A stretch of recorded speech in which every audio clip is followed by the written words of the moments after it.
Marilah kita berdoa. Ya Allah yang penuh belas kasih, kami bersyukur atas masa Advent yang Kau berikan kepada kami. Masa di mana kami dapat masuk pada padang gurun hati kami untuk memurnikan diri dari segala dosa kami. Gerakanlah hati kami agar kami mampu mentransformasi diri kami menjadi pribadi yang lebih baik. Bunda Maria, Bunda penolong kami, mampukanlah kami untuk berjuang melatih diri kami agar kami selalu dekat dengan putra-Mu. Amin. Bertobatlah sebab kerajaan surga sudah dekat. Pembacaan diambil dari Injil Matius bab 3 ayat 1-12.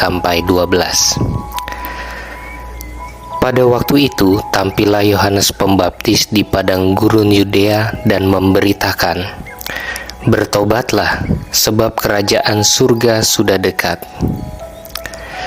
Sesungguhnya dialah yang dimaksudkan Nabi Yesaya ketika ia berkata, "Ada suara orang yang berseru-seru di padang gurun, persiapkanlah jalan untuk Tuhan, luruskanlah jalan baginya." Yohanes memakai jubah bulu unta dan ikat pinggang kulit. Makanannya belalang dan madu hutan. Lalu datanglah kepadanya penduduk dari Yerusalem, dari seluruh Yudea, dan seluruh daerah sekitar Yordan. Sambil mengaku dosanya, mereka dibaptis oleh Yohanes di sungai Yordan. Tetapi ketika melihat banyak orang Farisi dan orang Saduki datang untuk dibaptis, berkatalah Yohanes Pembaptis kepada mereka, "Hai kamu keturunan ular berbisa, siapakah yang mengatakan kepada kamu bahwa kamu dapat melarikan diri dari murka yang akan datang? Jadi, hasilkanlah buah yang sesuai dengan pertobatan, dan janganlah mengira bahwa kamu dapat berkata dalam hatimu, 'Abraham adalah bapa leluhur kami,' karena aku berkata kepadamu, Allah dapat menjadikan anak-anak bagi Abraham dari batu-batu ini.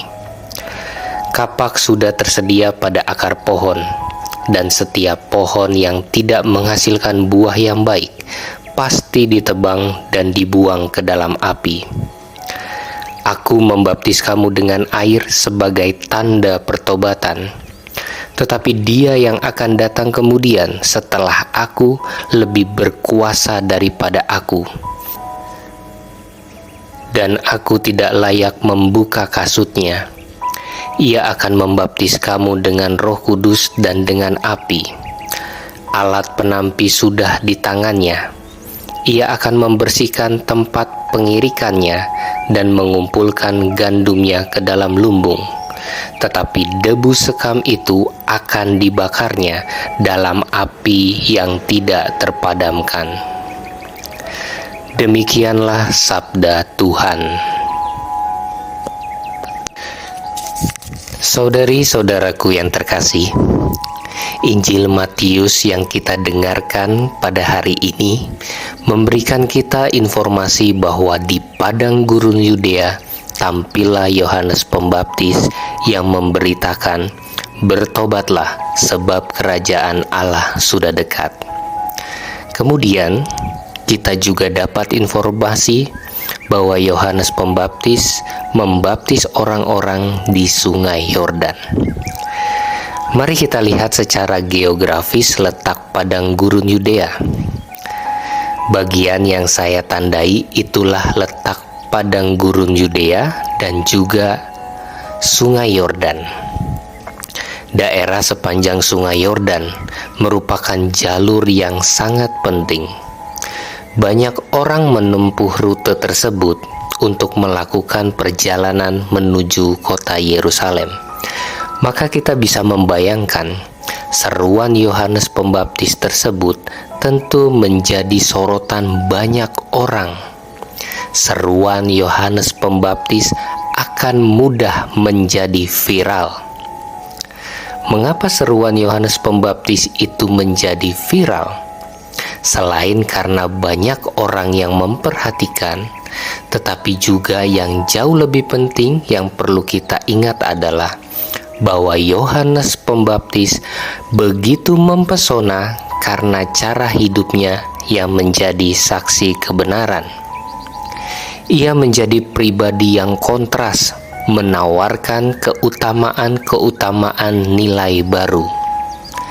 Cara hidupnya menjadi nilai kontras dari pemimpin-pemimpin yang berkuasa pada waktu itu. Kita tahu kisahnya, bagaimana dengan berani Yohanes Pembaptis mengkritik dengan pedas seorang pemimpin yang bernama Herodes Antipas. Tidak heran apabila pewartaan Yohanes Pembaptis menjadi begitu kuat.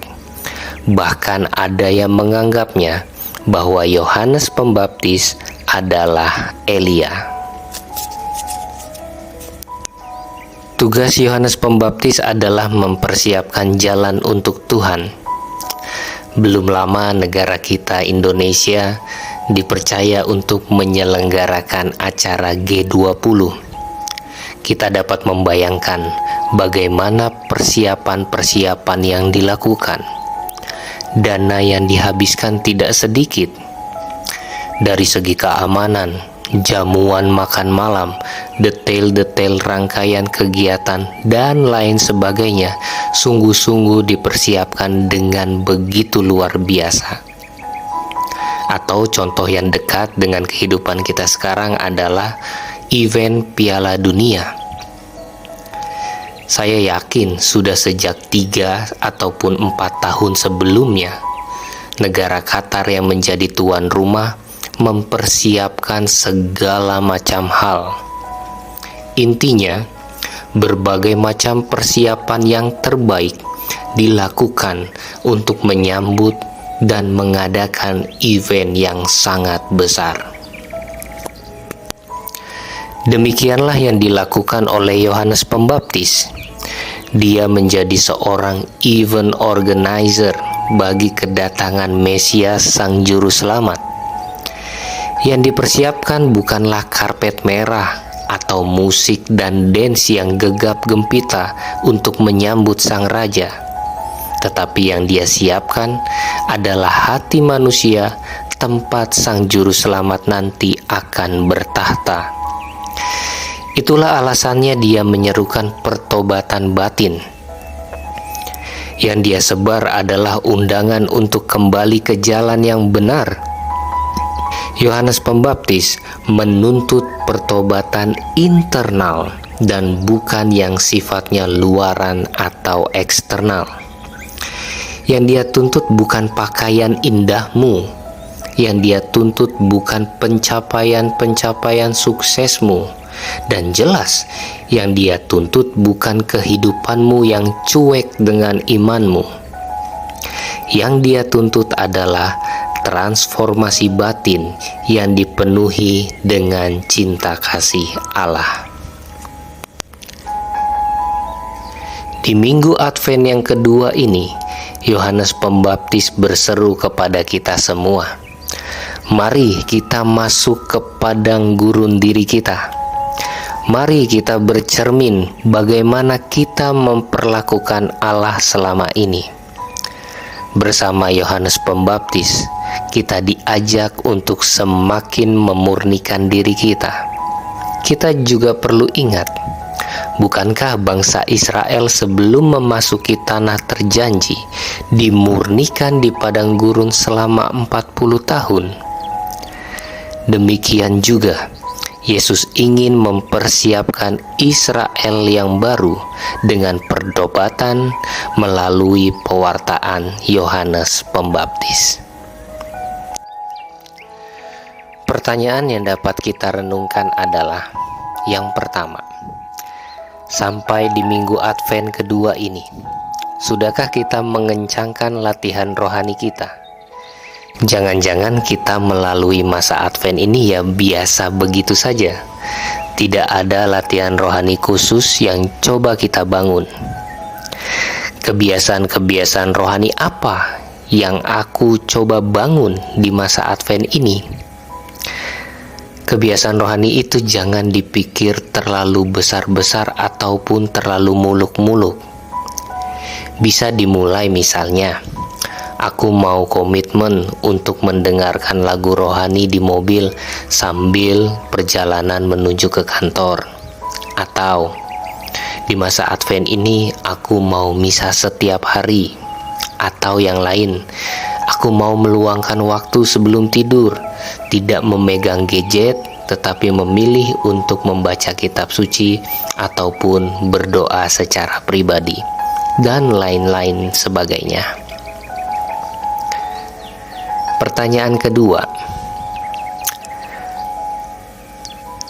bagaimana sikapku menanggapi undangan Yohanes Pembaptis untuk bertobat? Gereja selalu membuka pintu pelayanan, terutama bagi sakramen tobat. Apakah aku mau menyambutnya dengan kesadaran penuh ingin memperbaiki diri? Atau jangan-jangan aku menjalaninya hanya sebagai upacara atau ritual tahunan saja? Jangan sampai kita seperti orang Farisi atau orang Saduki yang dikritik oleh Yohanes Pembaptis. Sampai-sampai Yohanes Pembaptis harus menunjukkan kesalahan-kesalahan mereka. Yang penting itu bukan hanya sekedar ikut pengakuan dosa, tetapi adalah buah pertobatan yang dihasilkan setelah menerima sakramen tobat. Saudari-saudaraku yang terkasih, mari kita dengan setia menghayati masa Advent ini. Kalau kita menjalaninya dengan biasa-biasa saja, maka dapat dipastikan tidak akan ada makna yang kita peroleh, meskipun pada akhirnya kita pun merayakan kedatangannya di dunia. Mari kita kencangkan aktivitas rohani kita latih otot-otot rohani kita. Ingat, Tuhan sayang padamu, dan jangan lupa berdoa hari ini. Tuhan memberkati. Kalau Anda suka channel ini, jangan lupa untuk like, comment, share, and subscribe. Terima kasih.